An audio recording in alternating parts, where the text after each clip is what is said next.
Morning, everybody.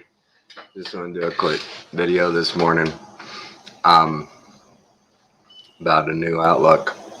And for me, this is kind of a personal thing. I had a rough night last night since I retired a couple of times. This is about in the last 6 years, this has probably been about the fifth time.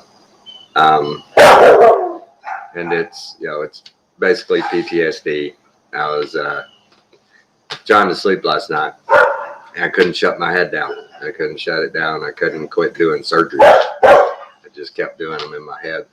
And when I get doing that, it's it's so frustrating. But I literally went over about 10 different surgeries in my head last night. I'm talking from the time I walked in the door until the patient rolled out. It was just, those are so painful. Shut up, Seven. And I can't stop. I can't quit thinking about it. I just can't shut it down. And I've tried a bunch of different things. And get back there.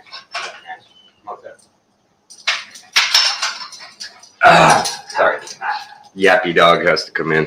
But yeah, I've tried several different things over the years. I actually was on antidepressants at one point. I got rid of that stuff.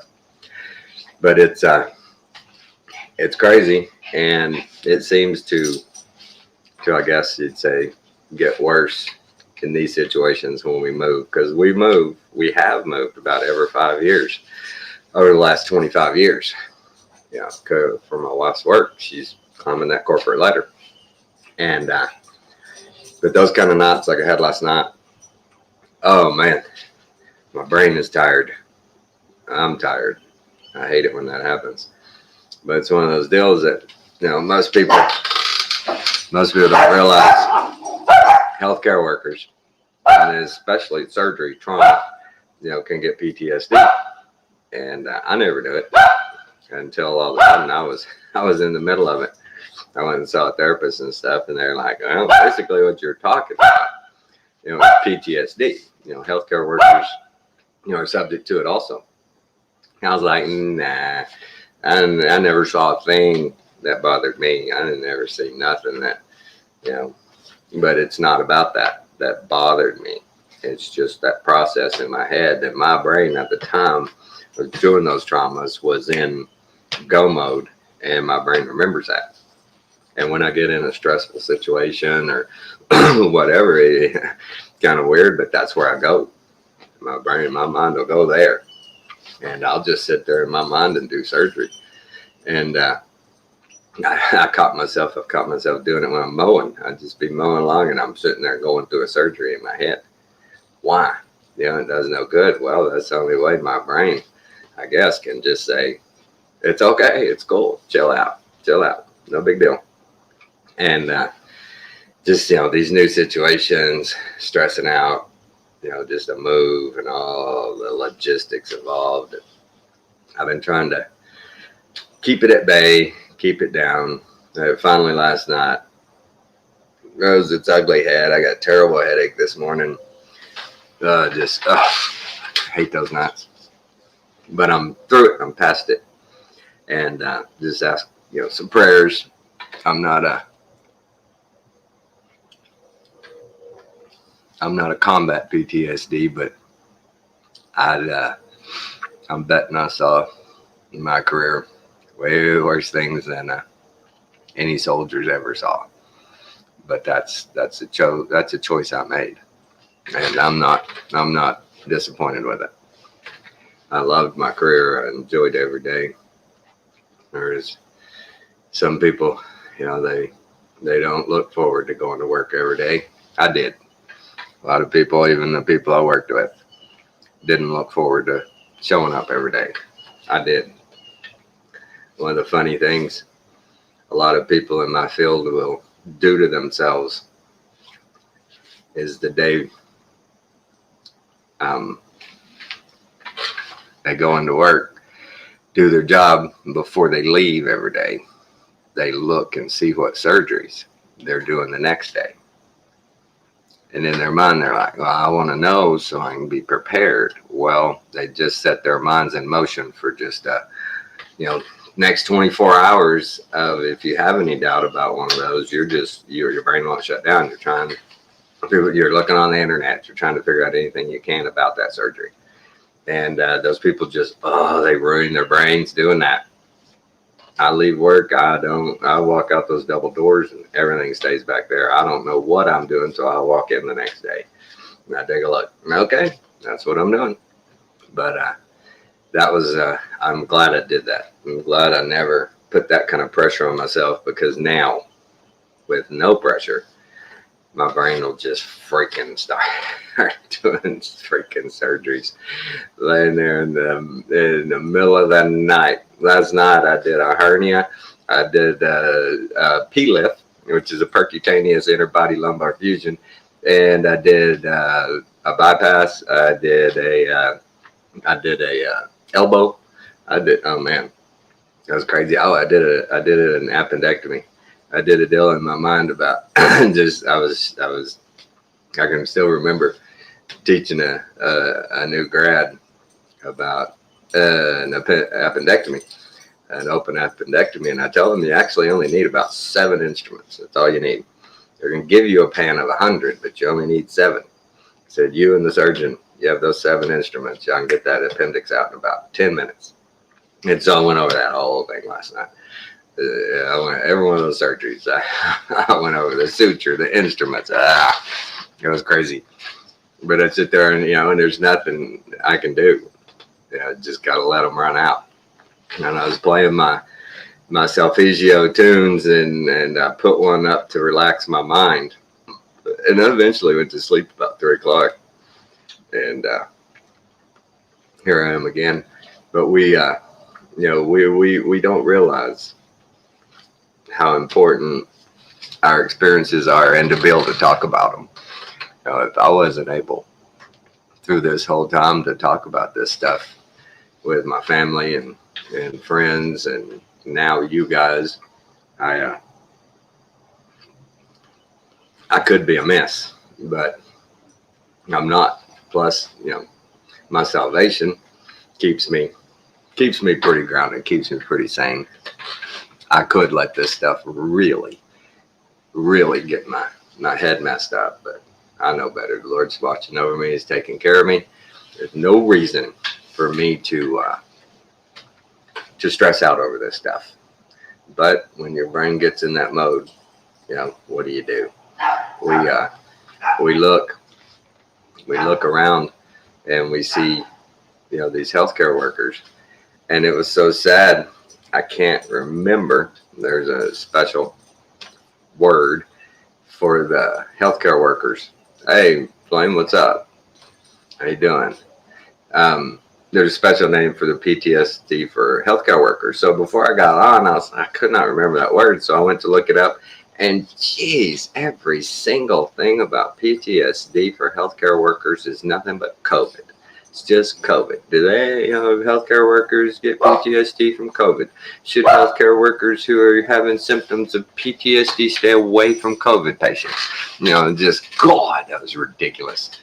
Flame, if you want to come on for a few minutes, dude, I'll drop you a link here. I'm just having a little coffee. Woke up this morning feeling like, man, I needed to get this off my chest. And I'm glad I've got this platform, man, to to be able to parse it out and talk about it, because it can be debilitating. It is debilitating to a lot of people, and I've told people before, what was going on last night was full awake, just laying there, just my head just spinning. But I've also had the dreams. The nightmares we're in surgery, patients dying, man, and I can't get the instrument or the suture or whatever the doctor, I just can't get it to him, and he's screaming and everybody's panicking, and and the patient's dying, and it's all my fault. It's one of those that just wake up, down there crying, and my wife's like, "Oh my God, what happened? What's wrong?" I said, "Just had a dream," and those are so painful when I know in my mind the worst case scenarios and stuff, you know, I've been in them and I always pulled it off. I always came through. You know, I never had that moment. And but you know, your brain works funny ways, man. It keeps trying to tell me that I killed somebody, and I hate that. I don't know why we do that to ourselves, but we do. Today, my stress level for today is we've got a plumber coming, man. We're putting in toilets and vanities and all kinds of stuff going on today. And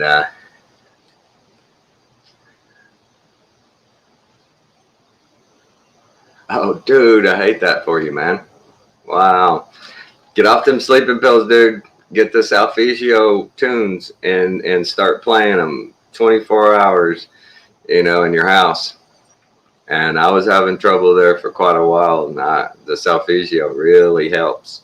You know, the deal I had last night wasn't so much I couldn't sleep.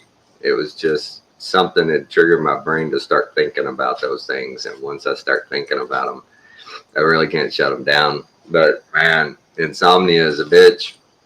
And there's Solfeggio healing tones out there for each one of those kind of things, man. So my advice is, you know, just turn it on and leave it on all day around you. There's some that are live that just stream 24 hours. How do I spell that? Jeez, you just gotta pressure my brain, don't you? I gotta grab my laptop so I can.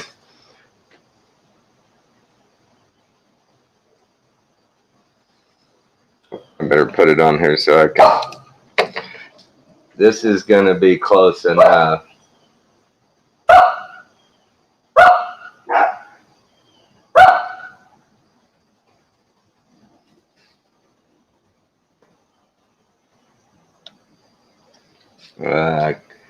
Trying to remember how to spell it.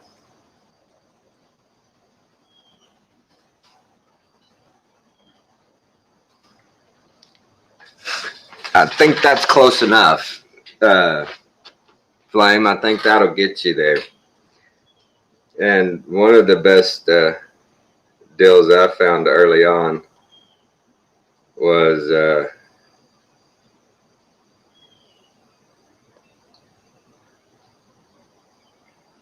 yeah, there we go. Yeah, if you look up, I was way up. It's an E instead of an I there after the F, but I got it right, except it's an E. So yeah, and when you do an internet search, like the first thing that comes up is a list of all of them and what they do for you. And so when you go to YouTube, there's lots of them on YouTube. And like I said, I use one most of the time that's a 24-hour live. It just plays constantly. And you can pick them, man. Look through this list. There's liberation from negative feelings. There's transformation and fixing broken situations, miracles in DNA repair, interpersonal relationships, solving problem solutions, creative expressions, spiritual enlightenment. So it's there's a lot of them up there. You've never heard of these? Oh, this is the sacred healing tones. These are the frequencies that they've known forever that are healing, and they've hid them from us. They've called it quackery. They've called it, you know, a bunch of hokum. But boy, once I got onto it, it's probably been 2 years now. Me and my wife both, man, we've slept better, and I guess mental state, health state better, markedly. We both agree that they've helped us over the last couple of years. She didn't buy into it when I first started doing it, so I started playing different ones at night, and she finally started believing when I would play something that was helping your mind to help you clear your thinking, things like that.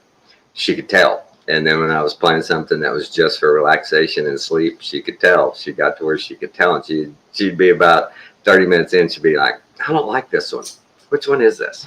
I don't like this one. And I was like, I said that was one for to help you clear your mind and stuff. Let me switch it to a sleep one. I'd switch it to a sleep one, and she'd be out in a matter of minutes.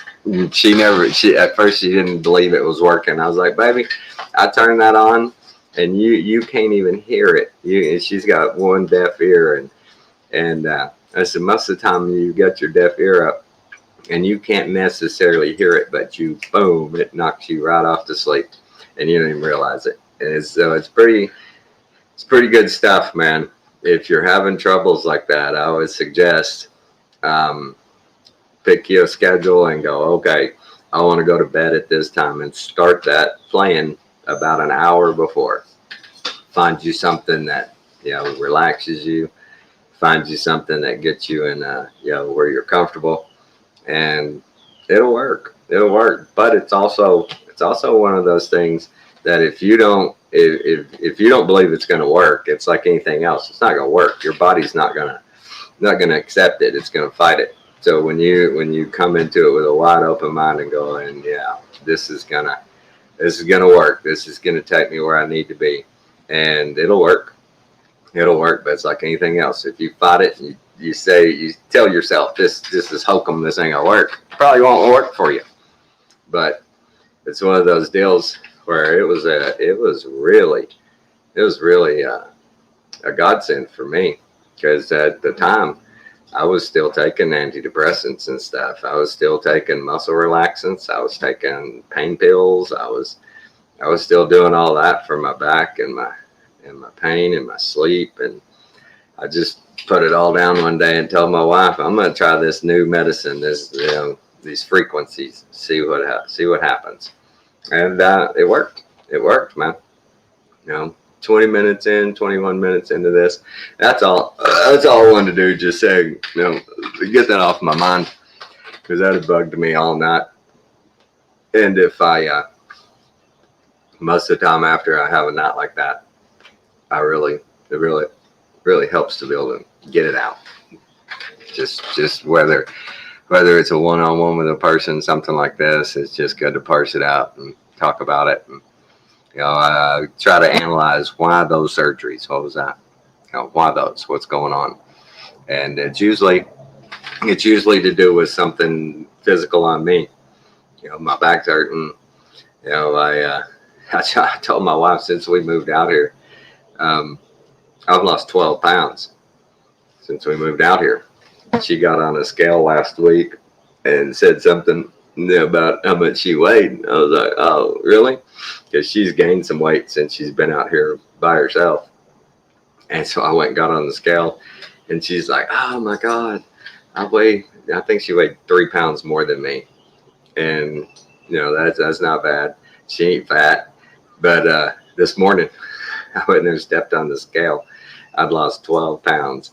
And she was like, oh my God, how do you lose weight like that?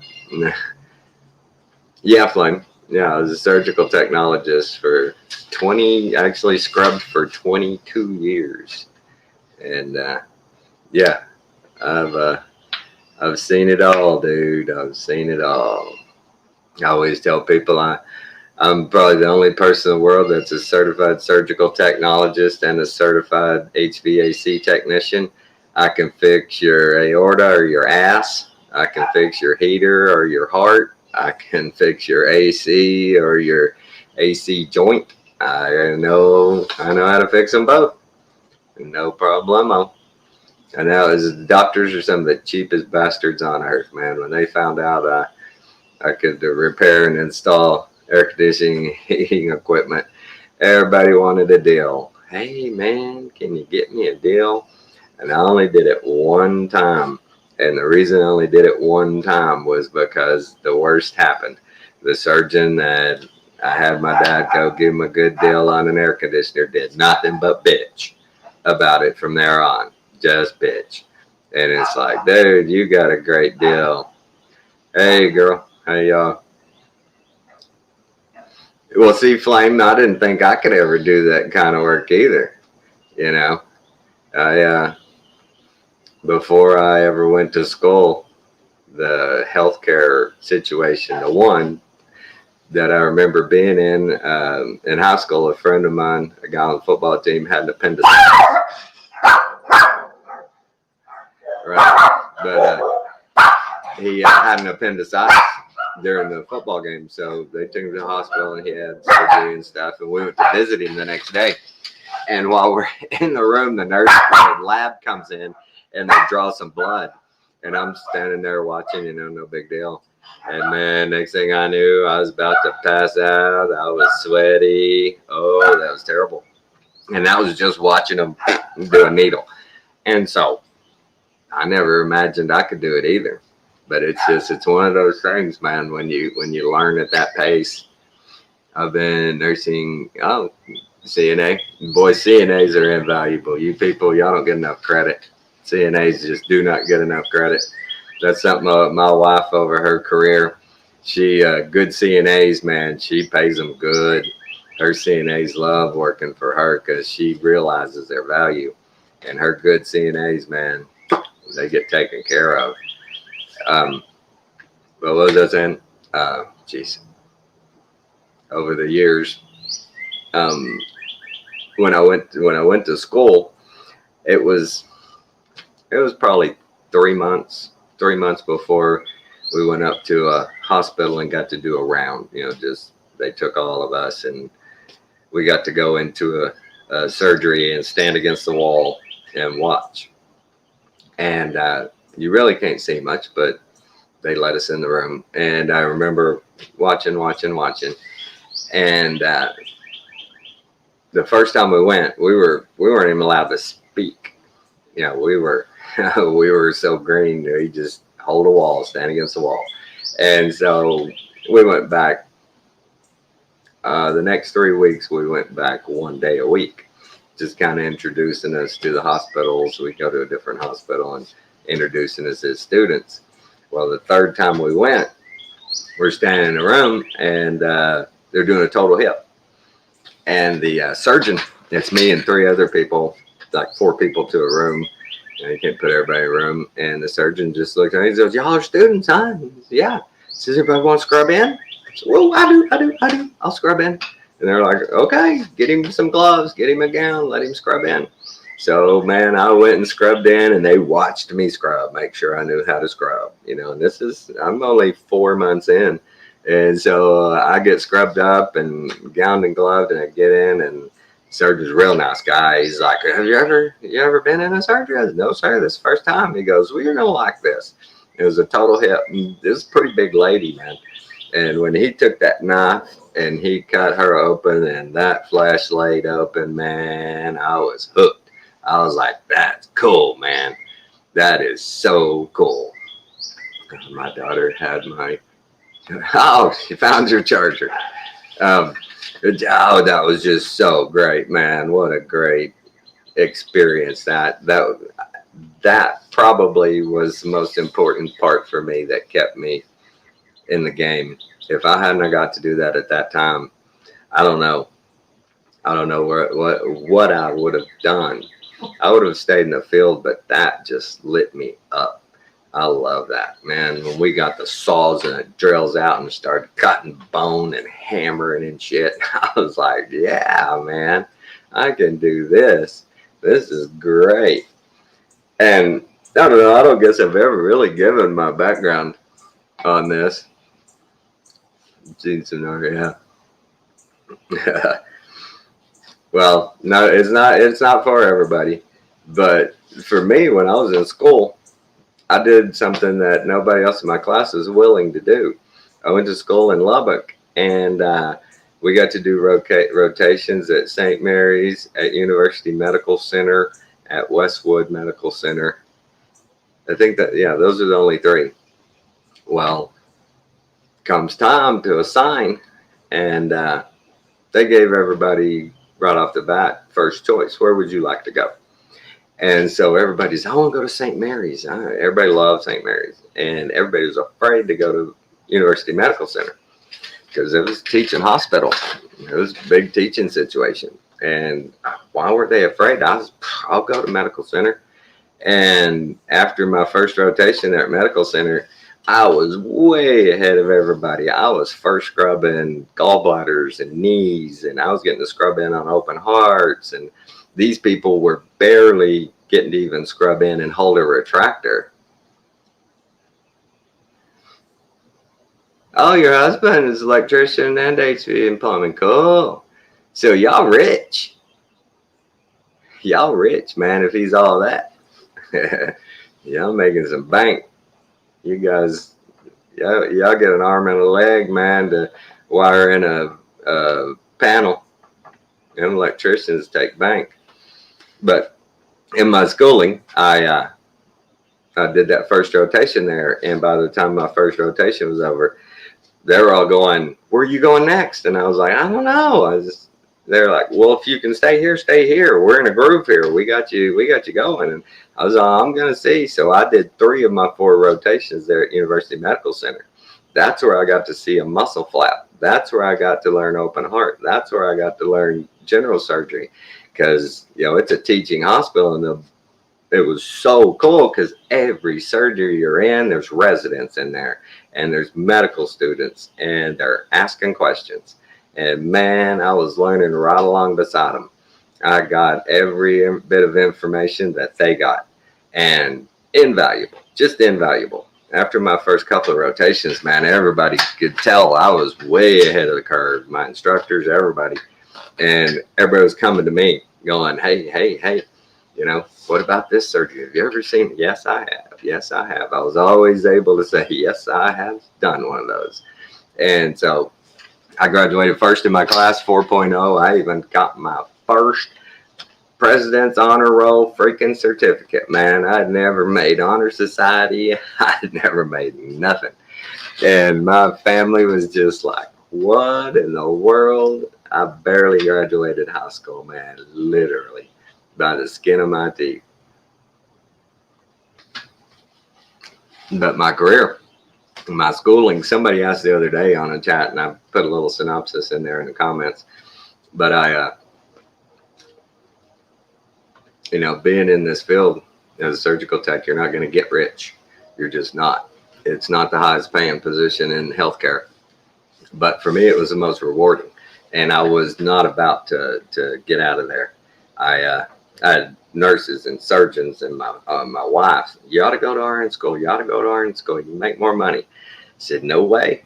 I ain't going. I said, as soon as I have an RN behind my name, they're going to hand me a stack of papers and go, here's your paperwork. And as a surgical technologist, the only paperwork I have is opening my supplies and throwing paper away. That was it.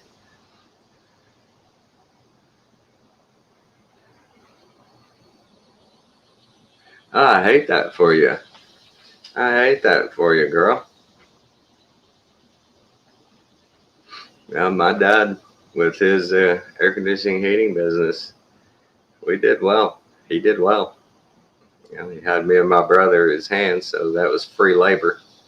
Basically free labor his first 10 years he was open. So that got him out front of the game pretty quick. You wouldn't have to pay out salaries every week.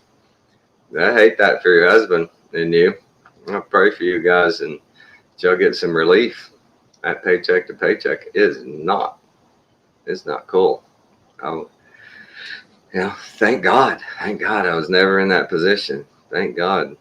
Me and my wife were joking a couple of months back before this whole move happened. And I was like, baby, do you remember just as far back as when we lived in Longview, that there was times where if we had an unexpected bill of a couple of $100, we were scrambling. We were looking, going, geez, I guess we'll have to put this on a credit card. And maybe we'll be able to pay it off. What are we going to do?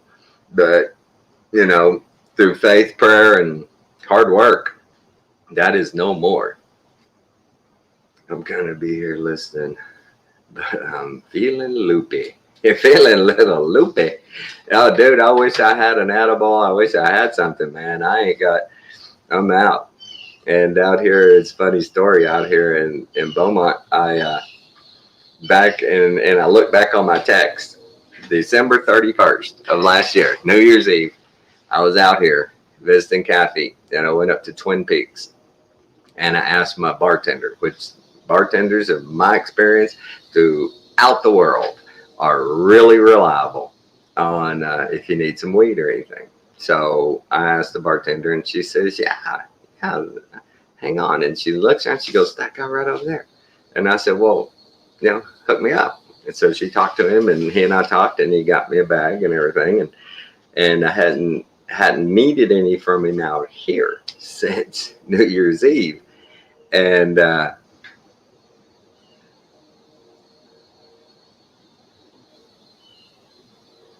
wow.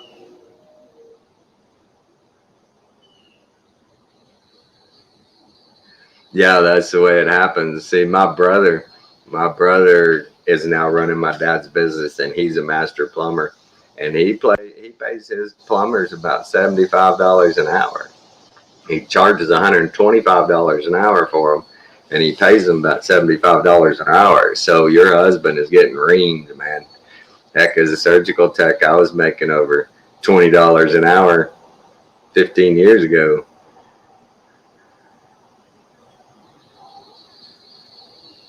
Oh yeah, gosh, and yeah, employers are taking advantage of this freaking pandemic crap. Yeah, I was railing on that, but oh, Alan's there in the window. He just saw me, I guess. There's Alan. You should have texted me. I just saw you. I'm sitting here. Oh, man, I've been listening since you were in for 6 minutes. Oh yeah. When I first joined and started listening, it was just you and Paul. I'm sorry, you and Joel. There I go again, brother. There you go. But yeah, if you saw it, I was fixing to tell him about how I got upset last night talking about endemic, epidemic, and pandemic. And when all this started up, the first thing I was asking everybody, healthcare workers, everybody, I'm like, wait a minute. This is supposed to be a path. It's supposed to be an endemic first. An endemic is a rise of a certain disease process in an area. And then when you have a certain percentage of people with that, then it becomes an epidemic. And once you have an epidemic in a community, that's when the call goes out. Hey, everybody, we've got an epidemic here. Everybody chill. And then once another county or another area of the country says, hey, we got an epidemic too, and then another one, and then another one, they finally start going, all right, our numbers are getting towards a pandemic. They're getting close. But these people this time just jumped straight to pandemic. Bam, pandemic. And I was asking my wife, I said, have we even reached endemic? I said, the health departments in every city, if you get to an endemic situation, they put out a public service announcement. They start telling you. I said, how do you know that? Because it's only ever happened once or twice ever anywhere around in the U.S. It's very rare. Very rare. And why don't they listen to you, Tommy? But they, this time they just went, oh, some people are sick. Oh, we got a pandemic. Done deal. And I was just losing my mind over that. Everybody that would listen, I just asked them, define these three terms. Have we reached any of them yet? No. I said, but you freaking people are buying it hook, line, and sinker. Nobody cares. It just, that grabbed me so bad. What have you done this morning, Al? You see the way I just green screened my... I like that cabin you got. My upstairs garage loft just improved much. It looks a lot like your garage. A lot. I like the ceiling. My garage could be made to look like this. Well, you have a ceiling and you have two windows up there. You have a floor. You have we could hang a fan in here in a heartbeat. Right. You have everything out there, man. I have everything out here. Man, I can't believe it. Tommy, you know what I woke up about 5:30 and started just going over some things, and I was going to ask you, tonight I'd like to do a show on, how should Christians make money? And you wake up and you guys are all talking about they rip us off on money. Right. And they do. And, what does the Bible teach about money? And I've just been going back over Trotsky, Engels, and all the communism. And do you know that they got their credibility, even in the age of Darwinism and stuff, by teaching Christian socialism. Right. Right. And if you think about the biblical, statutes, that a Christian should follow, it is pretty much, if you wanted to call it something of modern time, it is socialism, because you share, you help, it's in a loving way rather than a power way. A non-forced way. Right. It is always completely contingent upon this is voluntary. You volunteered to do this because the Spirit leads you. Right. And I've got just tons of, the tabs wouldn't stop opening themselves, even with, the scriptures and things like that. And I was hoping that, we could have some people on here tonight, and the people that are here, More Than a Flame, God's Flat Earth Gal. I hope that, I know that tonight, they'd come back and they'd have to hear it, or want to hear it. But man, could there be a worse time for a Christian to be on board with I think for us to make it, we should live in common, people, but absolutely believing that the fact that the Bible's true, that, hey, if you aren't working, why are you eating? Because it's by the sweat of the brow that we're supposed to make a living. And, we were created in Jesus, for good works and things like that. So it all the way is, we're going to be working, but is it only for our personal peace and prosperity? Right. Why are you working? And that was part of my work, my career. I went there every day looking forward to it. I knew we were going to help people that day, and I looked forward to going to work every day. I enjoyed my work. We just talked yesterday about how your dad would become very upset with you if you helped other people, unwed mom or an old person in the 80s. Hey, tell that story about that girl that was just cold when the house was 80. You told that to me yesterday, and I think it's very relevant. Yeah, there was a couple I told you. One time I get a service call. It's the middle of summer, 100 degrees, it's burning up. Go to this little house and go in, and it's a teenage girl, probably 16 years old, with a brand new baby. And I check her system out, and it's basically just a dirty air filter. And I put her a new air filter in, checked her stuff out real good, got her cooling again.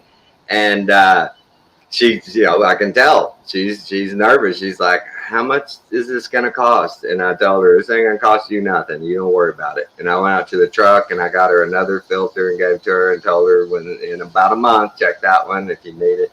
Here's another one. And my dad got so mad. What are you doing? You can't give away stuff like that. We got to make money. And I just shook my head. I'm like, dude, that poor kid, she was in a bad situation. Her and that baby were burning up. There's no way I was going to leave them like that. She didn't have no damn money. And then another one, I told her it was wintertime. Got a call, the heater's not working. I got to the house, and an old lady opens the door, and as soon as I walk in, it's hot. It's warm in there. I go to the thermostat, and it's 80 degrees in there. It's working great. It's heating well. And I go and talk to her, and I go, ma'am, everything's working fine. And I said, have you had any medical problems and stuff? She goes, oh, yeah, I've had lots of surgeries. I've had bypasses on both legs. She said, I've had heart bypass and stuff.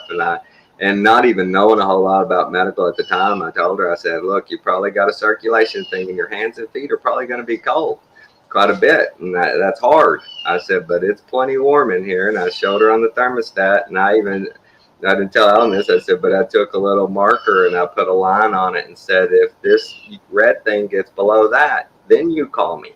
I said, if it doesn't get below that, you're okay.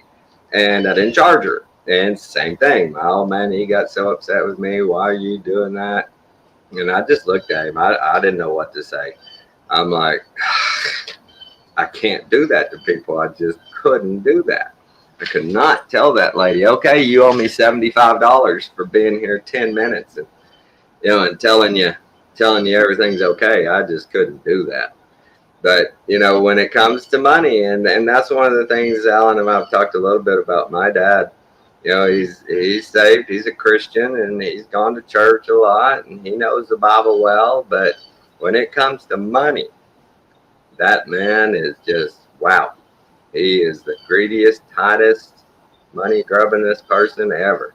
It's all about his money, and one of the most embarrassing things ever in my life. I'm telling you, this was so embarrassing.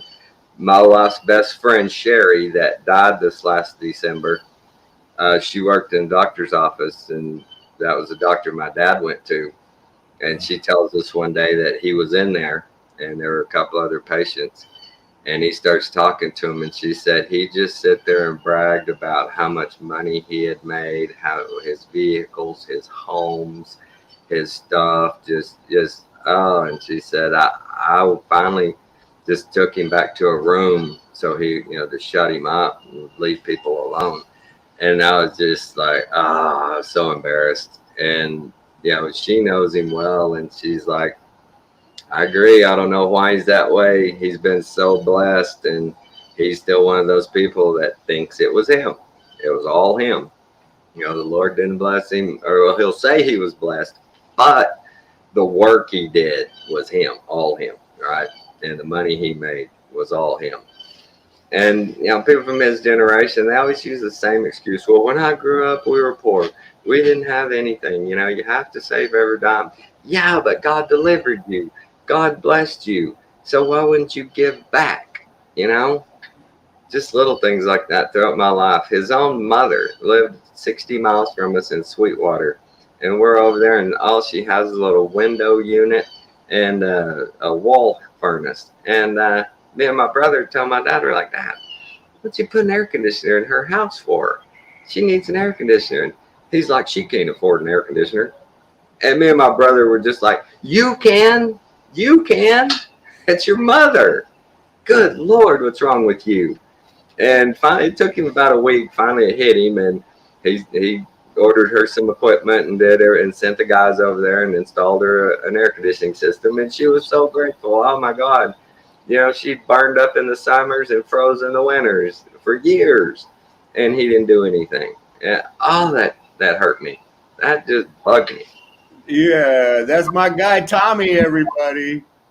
And that kind of stuff. Ooh. And I'll verify that he is the same when he's not on the air, when he deals with people, you know, people that come into his house that to do work. It's, you know, still, you know, how you doing, sir? What's up? You know, ma'am, how you doing? He's polite to him. He wants to make their job easier. He's not faking this. He's not. No, I've been too blessed. I read the Bible and I believe it, and I know that if it wasn't for the grace of God, I wouldn't be here. You know, and I got that instilled in me, and that's what's weird. I got that instilled in me growing up, you know, in my house, and I'm the only one. My brother, just like my dad, man, it's all about the bottom dollar.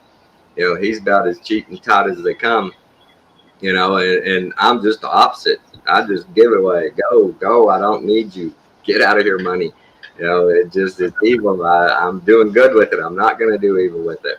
You know, it took my wife a few years to get on that concept, and it was funny when I was gonna give to something. I don't remember what it was, and she's like, "You ought to pick something and just do that." And I'm like, "Well, I can't do that, baby. I just, you know, when it comes, and they need, and I give." And and I didn't know this. And she said, I said, you can do the same thing. You know, you can give anytime you want. Well, little did I know, she'd been given $50 a month to 5 different dog rescues, you know, and I'm like, there you go, baby. You've been doing it. And she's like, yeah, but it's dogs. And I was like, it's dogs. It doesn't matter. Do not dogs have the breath of life in them? Right. I said, you're giving, and you're giving quietly. That's the way God wants it. God doesn't want you bragging about it. You do great, baby. I told her, I'm sorry I ever even doubted you. I should have known that you were giving somewhere, somehow. And I found out that a couple of her friends, she'd send them $1,000. You know, they were in hard times. She sent them money. And she'd come to me a couple of days later and go, oh, did I tell you I sent Beth, I sent her $1,000.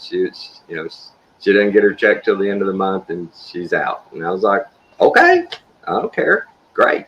I said, I hope it helps her. Yeah, how did that hurt you, Tommy? No, that hurt me a bit. And, and then of course she goes, oh, she's going to pay it back. I said, that doesn't matter. So what? As far as the business aspect of this show, the reality, how much longer do we have?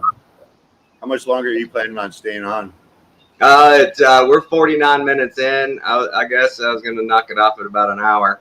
I need to get in there and get some stuff prepped for that plumber coming. Yeah. So I'll help you with that. You want to go over a few scriptures that I was planning on doing tonight? Yes, let's do a couple. That's always a good way to end. We've actually got, it says 3 people watching at this time of the morning. That's pretty good. Yes, it is. I wonder what I thought I had them pulled up and highlighted, but this part here. One thing before you start. Sure. Last night in my thinkings, laying there, stuff going through my head. God's flat Earth gal here says her mom helps her and she pays her back. Something I was laying there thinking about last night. I was doing the math in my head, and I was like, okay, my dad in my life bought me my first motorcycle, and I'm guessing that thing was probably $300 or $400. And then I got my second motorcycle. It was probably about $1,000.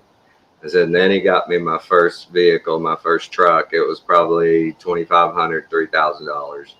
So then my second vehicle he got me for graduation. It was probably, that car was probably $10,000.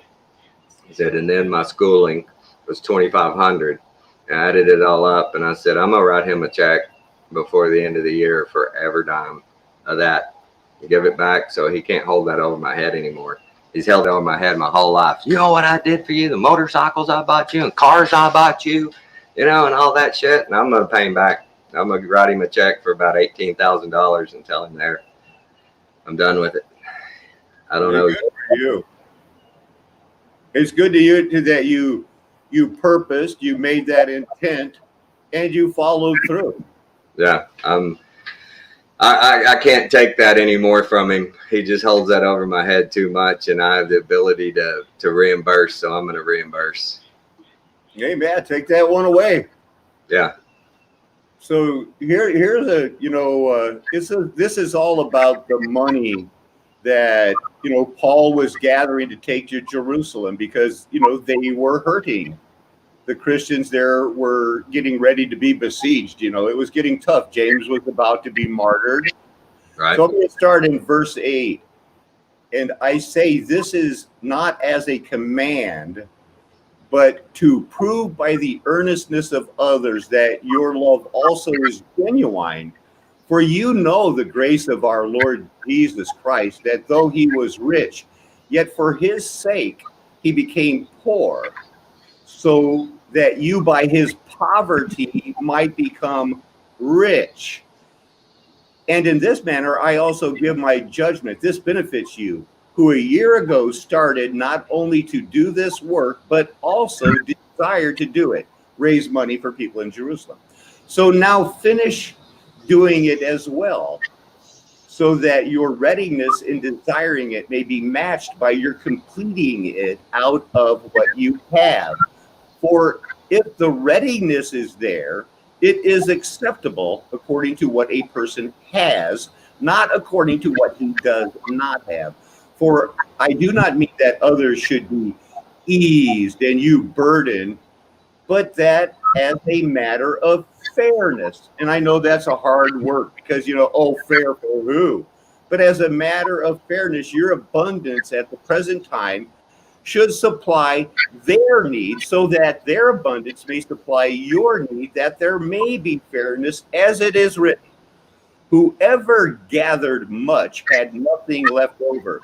Whoever gathered little had no lack. Right. So it's just a natural form of sharing.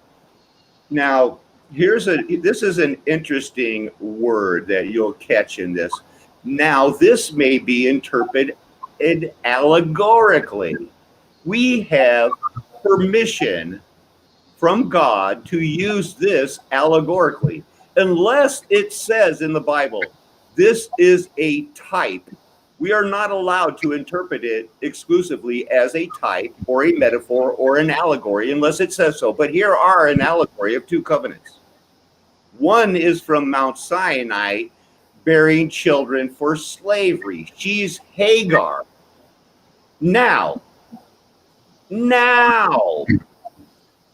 because the Bible was written to a certain people at a certain time, not us, not now, but we are to learn from it. Now, at that time, Hagar is Mount Sinai in Arabia.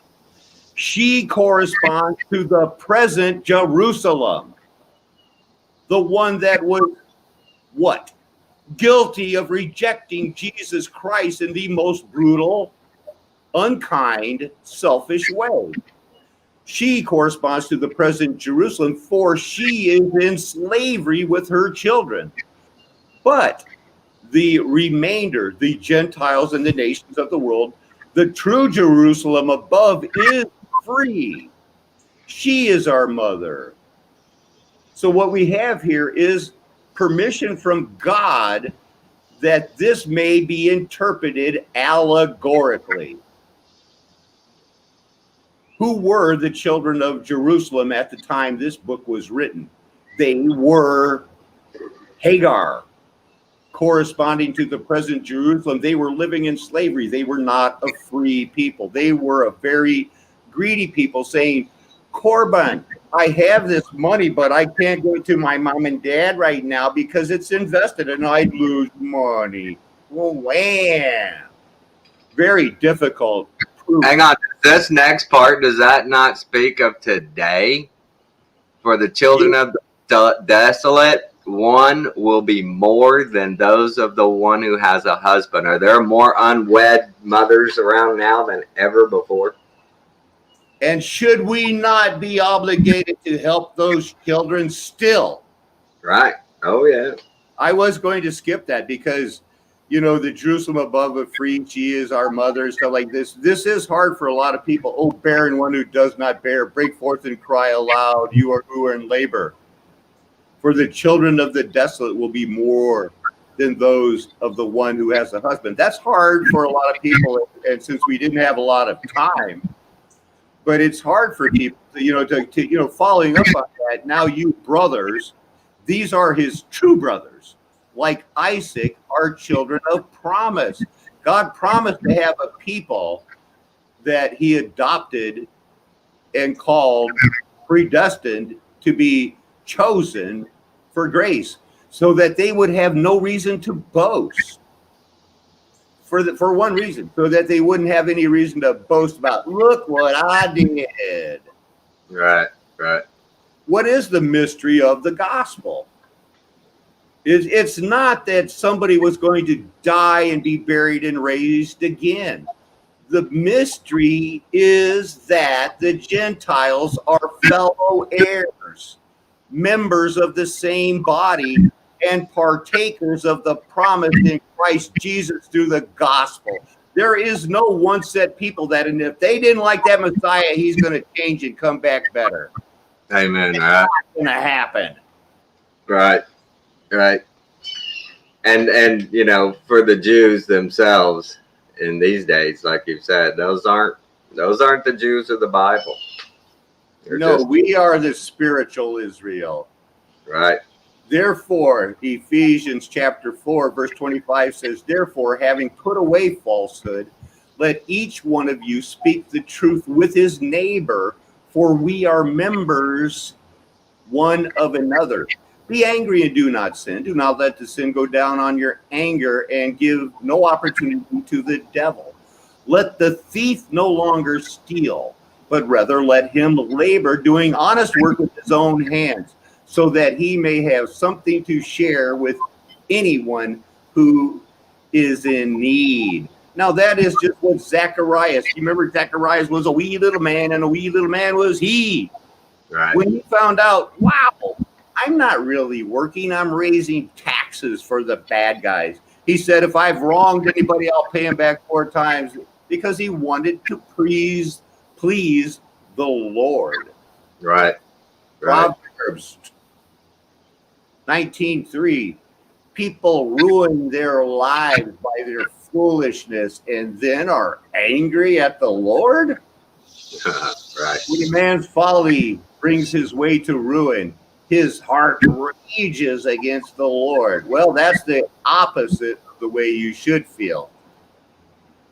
That's Right. not part of it. I have the law of thermodynamics, entropy, gas.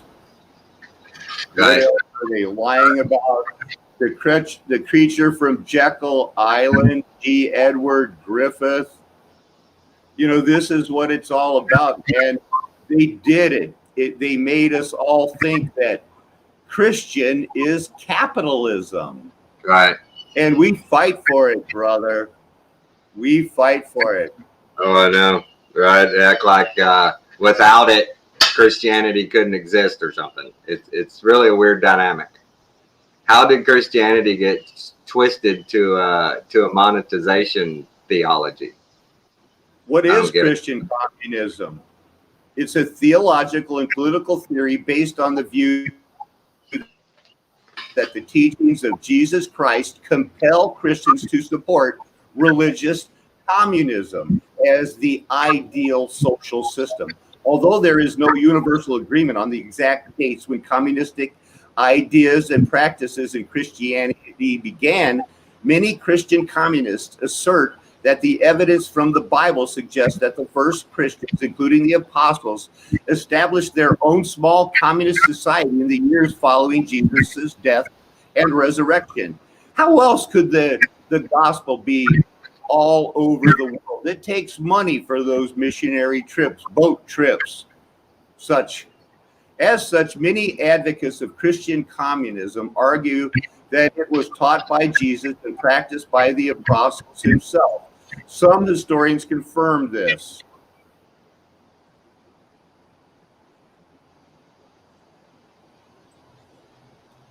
There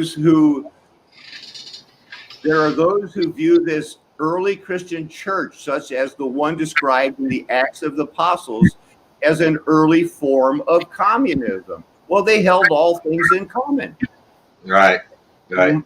One of Karl Marx's early writings, which stated that as Christ is the intermediary unto whom man unburdens all his divinity, all his religious bonds, so the state is the mediator unto which he transfers all his godliness, all his human liberty.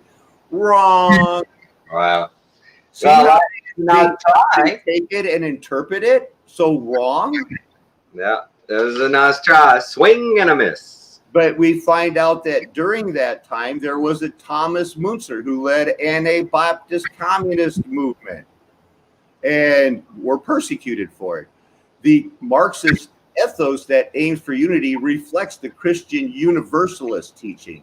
Now, those are the people who said that God's going to work it out and save everything.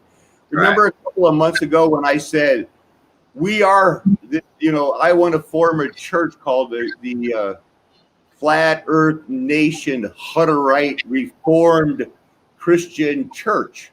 Right. Because the Hutterites believed in strict adherence to biblical principles, church discipline, and practiced a form of communism. And the great thing about this system of Orendingen. But the thing about this time, when they use words like that, everybody's brain goes to the evil communism. They just do. That word has been so embedded in our society as a bad thing, man. When people read it, they're like, see, I knew them Christians weren't no good. They're commies. Exactly. Even though the Christian communism was based on the concept of koinonia, is transliterated from the Greek word koinonia, which refers to the concept as fellowship, joint participation, the share which one has in anything, a gift jointly contributed, a collection, a contribution. It identifies the idealized state of fellowship and unity that did exist in the second chapter of Acts and should exist within the Gentile churches. And it seems that all of the same things. There was a Wat Tyler, a John Ball, who separated and took people in the 4th century when the wheats and tares were finally being ripened and their fruit was revealed. And then they wanted to call it socialism because the communism was too much like the Roman Catholic communion, communism, communionism. They didn't like it. So that's why in World War II, communists hated socialists and socialists hated communists, and they would fight each other to the death. And none of them were doing it right. Frederick Engels argued in 1848 when the Communist Manifesto was published, socialism was respectable in Europe while communism was not.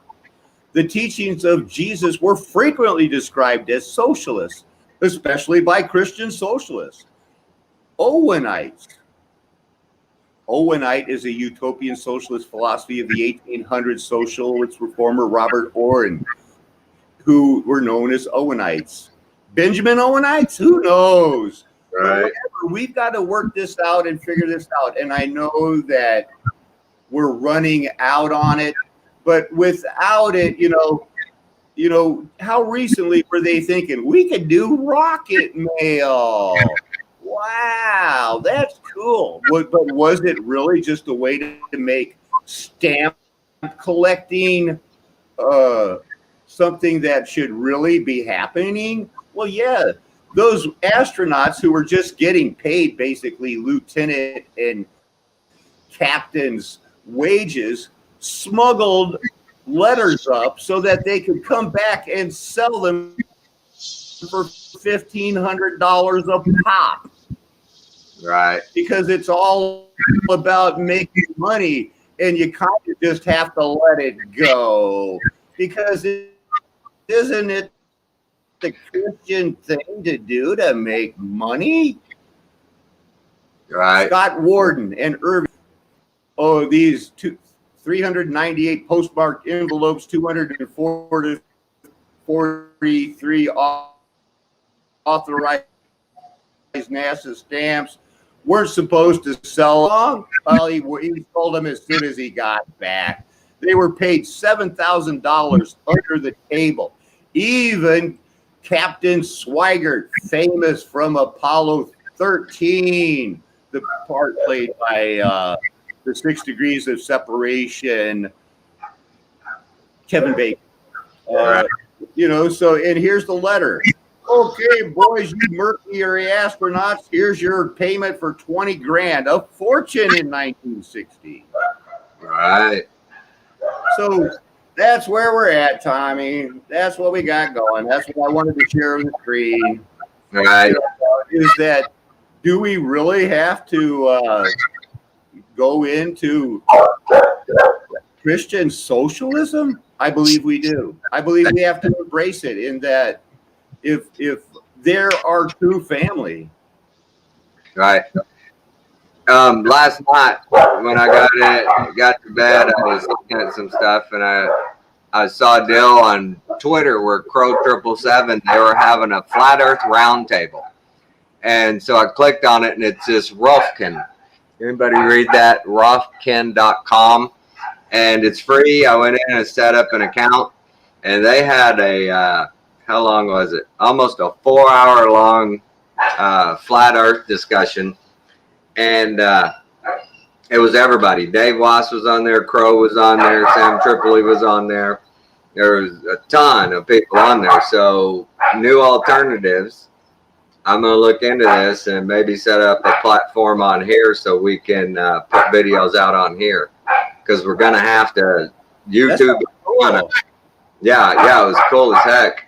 And it's got deals. You can monetize it. It has a deal where you can do a $2 tip to the channel. Well, they'd earned $5 in tips on this channel, but it's got a chat area.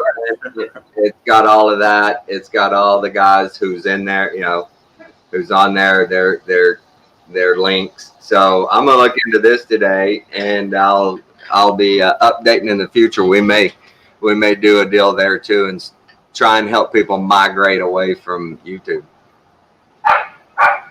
You know, because if Crow 777 and all those guys are using that platform, I got a good feeling it won't hurt us. Well, wherever we go, we're bringing the truth, I feel, brother. The Bible truth. You And think so? I don't think Crow are missing. Yeah, I don't think Crow. Yeah, no, Crow. He understands the occult and he knows it's evil. Crow's one of those guys that won't go ahead and stand firm on Christ. You know, everything he says, he alludes to a higher being, an intelligent design, all of that, and he always takes one step back from. But I'm not going to get into religion, and so it's just like, come on, guy, you can do it. You can do it.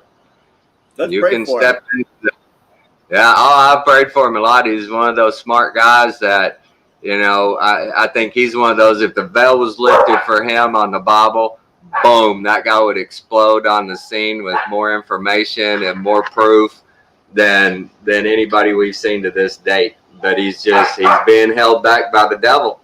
The devil is tainting his outlook. He keeps stepping back into scientism. He keeps stepping back into, you know, what's provable? What can I prove through science? You know, at what point, okay, we've proved enough through science. The only answer left is a divine, you know, being that's watching over us. That's it. Can't be anything more. Yeah, he is fairly new age. I think he got on that whole mysticism trip early on and believed those people going, you know, we're in an infinite galaxy and we're a spirit, or, you know, we're part of the, you know, the whole thing. And he blocked Christ out because he knows about Christ. I believe he is a Christian. He just got burned on Christianity through the church. And, you know, a lot of people are like that. Y'all know people like that. The church just ruined people on Christ. You can't hardly even get them to listen about it anymore. You know? Hey, y'all is here. Wow, man. I guess everybody started showing up about, what, 7:30? I guess I need to change times we start these things. But, Alan, that's a quick hour and 11 minutes first thing in the morning. You got one last thing you want to say, and we'll close this out? Everybody, welcome to. Now, I haven't seen Lee Charles in quite a while. I'm glad that he's back. I hope you subscribe to Tommy's channel. Everybody, you know, go ahead and subscribe. We've got a lot of things going. We've got a lot of things coming up. The gospel is the breath of life to some. It is the stench of death to others. It's going to be a narrow road in this life. We will have tribulation, but we are commanded to be of good cheer and overcome to the very end, to the death, if that's what's required. And if somebody would say, Alan, you don't, everything that you've taught about Christ, you must now renounce or we'll kill you. You know, I'd like to think that I would say, pull that trigger. Pull that trigger, right? Right. Because yeah. Well, for me today, the reason I did this video was my night I had last night. And I encourage anybody that watches us, Alan and I have posted our emails and our phone numbers and stuff. If you need to talk, you got anything you need to get off your chest, you know, I'm always here. I'm always, you know, I've always got a willing ear. You know, I'm listening. And I know it's hard. A lot of people don't have anybody that they can turn to and trust to listen and understand and have compassion. And that's not us. We're here. We're here to listen. We know Christians need support. We need people to go. You know, that's we're here for you. That's my message. Anybody needs Tommy anything, was still looking at me. Alan and I both have posted, like I said, our emails and our phone numbers on other deals. Tonight, I think we'll do it again. I'll post my stuff again. I want to reiterate this message again because I had a weird feeling about that this morning. About I needed to talk and maybe maybe that would free someone else. Maybe that give them the courage to come out and, and talk and get it off their chest and start healing. So on that note, let's pray out. Lord, I come to you thanking you for these many blessings, Lord. You know people's needs out there, Lord. You know their hearts. We just ask if we can help, Lord, just send them our way. We're going to give them your word, and we're going to give them love and compassion. I just ask that you watch over all our friends and families, put that armor of protection around them, Lord, and give them insight, give them discernment, Lord, so that they'll follow you. We ask that communism in the Christian community come back in. That's amazing. We can do that. And I just ask these names in Christ's name. Amen. All right, everybody. Thank you for being here. Thanks for checking in. Do subscribe, everybody. Yeah, guys, we appreciate it. Later days. See y'all tonight.